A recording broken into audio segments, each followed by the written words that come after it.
reform will mean for people like Laura Klitschko. I met Laura up in Green Bay, Wisconsin while I was campaigning. She thought she had beaten her breast cancer. Then she discovered it had spread to her bones.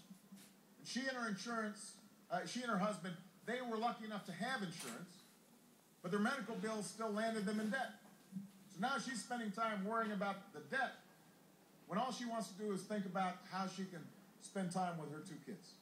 Laura needs us to pass this reform bill.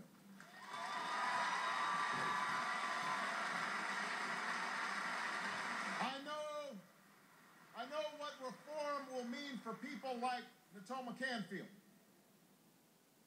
When her insurance company raised her rates, she had to give up her coverage, even though she'd been paying thousands of dollars in premiums for years because she had beaten cancer 11 years earlier. They kept on jacking up her rates. Finally, she thought she was going to lose her home. She was scared that a sudden illness would lead to financial ruin, but she had no choice. Right now, she's lying in a hospital bed, faced with paying for such an illness after she had to give up her health insurance. She's praying that somehow she can afford to get well. She knows that it is time for reform. So George Mason, when you hear people saying, well, why don't we do this more incremental? Why don't we do this a little more piecemeal? Why don't we just help the folks that are easiest to help?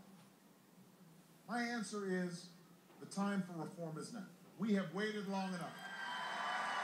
We have waited long enough.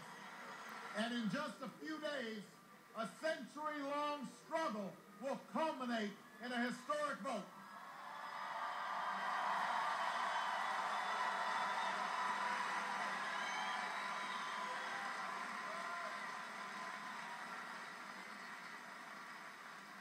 We've had historic votes before. We had a historic vote to put Social Security in place to make sure that our elderly did not live out their golden years in poverty.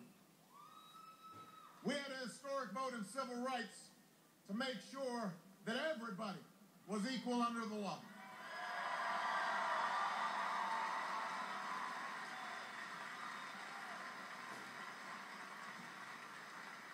As messy as this process is, as frustrating as this process is, as ugly as this process can be, when we have faced such decisions in our past, this nation, time and time again, has chosen to extend its promise to more of its people.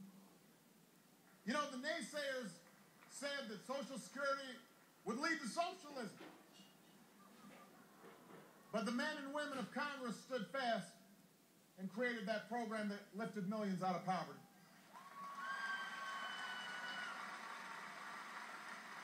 There were cynics that warned that Medicare would lead to a government takeover of our entire healthcare system.